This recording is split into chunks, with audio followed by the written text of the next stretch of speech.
Dans le cadre de plusieurs discours de Robespierre qui vont suivre, je vais vous faire la biographie de Maximilien François Isidore de Robespierre. Donc il est né à Arras le 6 mai 1758 et il est mort à Paris le 28 juillet 1794. Donc de vivant lors de la Révolution française, il a un frère, Augustin, et une sœur, Charlotte. Sa mère est morte en couche à la naissance de sa dernière sœur, qui est elle aussi décédée. Et son père était peu présent après la mort de sa mère, jusqu'à sa mort en 1777. Il a été élevé par des grands-parents maternels qui n'avaient pas d'envergure ou peu de moyens. C'était un élève aux oratoriens d'Arras de 1765 à 1769. Il a ensuite été élève au collège Louis-le-Grand de Paris grâce à une bourse de 450 livres attribuée par l'abbaye de Saint-Vaast à partir de 1769. En 1774, il proclame d'ailleurs un discours en latin au jeune couple royal qui, traditionnellement, après le sacre à Reims, passait aux oratoriens. Il s'inscrit comme avocat au bureau d'Arras en 1781.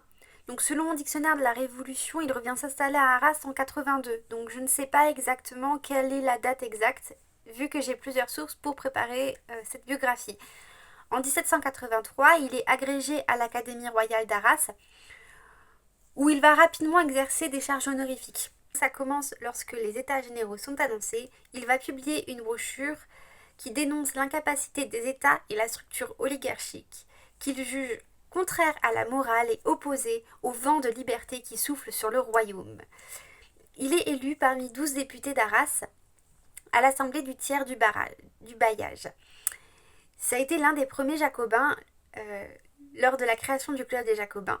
Donc la création se fait à l'automne 89. Il va présider le Club des Jacobins à partir d'avril 1790, donc il a été élu le 31 mars. Le 27 juillet 93, il rentre au comité de salut public. Il est très assidu aux réunions quotidiennes jusqu'au 10 Messidor, donc c'est le 28 juin 94. À ce moment-là, il y va beaucoup moins parce qu'il est affaibli par trop de veille et de privation et il tombe malade. Il reste quand même actif aux Jacobins.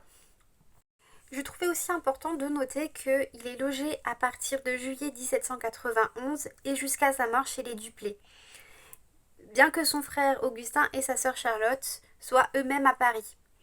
Je trouvais que c'était assez intéressant. Nous allons faire la partie 3 qui concerne son caractère, que je trouve extrêmement important, mais je trouve cette vidéo extrêmement importante parce que ça prouvera que entre son comportement, ses discours et son caractère, en fait, il y a des petites choses un peu différentes. Les choses qu'on peut croire de Robespierre sont différentes de ce que ses discours ont pu montrer. Et sans connaître un peu son caractère, je trouve que ce sera peut-être compliqué de comprendre certains de ses discours. Donc, il est modeste de comportement, très privé. On ne sait quasiment rien de sa vie privée. En tant qu'avocat, il est considéré comme ombrageux. Il remet en question l'organisation de la justice et les préjugés dominants et la structure de l'ordre public. Il a la volonté de combattre pour instituer dans l'ordre social les droits naturels de l'homme. Il veut que l'égalité entre les citoyens soit protégée par le souverain, donc le souverain est égal au peuple. Il veut que tout le monde puisse avoir accès aux charges publiques et à la guerre nationale. Donc parmi ces combats, on peut citer qu'il combat contre l'indistinction entre les citoyens fondés sur la richesse, pour le droit de vote égal, pour la liberté des juifs, des hommes de couleur et des esclaves, pour le droit à l'existence du prolétaire et du pauvre. Dans ce cadre, il va même proposer de borner l'exercice du droit de propriété à l'utilité commune, mais il combat tout de même la chimère du partage des biens et du communautarisme. Il présente le 13 juillet le plan d'éducation de Félix Lepelletier qui prévoit une éducation commune et une instruction sur une base identique pour tous les jeunes de 5 à 12 ans. Pour finir, on peut parler de quelque chose qui peut paraître assez paradoxal, mais il combat contre ce qui peut favoriser l'excès de pouvoir, donc le droit de veto, la libéralité royale ou ministérielle, les honneurs et la justice militaire, l'autorité des prêtres, l'interdiction faite aux citoyens de se réunir pour délibérer ou pétitionner.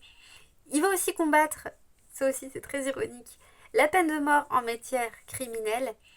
D'ailleurs, on va avoir un discours de Robespierre sur la peine de mort, que je trouve extrêmement intéressant, parce que c'est une phase qui est, en tout cas par le commun des mortels, assez peu connue. Il fait interdire par la Constitution le décret d'inéligibilité des députés sortants, donc le 18 mai 1791, qui empêche en fait les députés d'être réélus après un mandat. Et je trouve ça plutôt sympa comme idée. Voilà pour la biographie de Robespierre.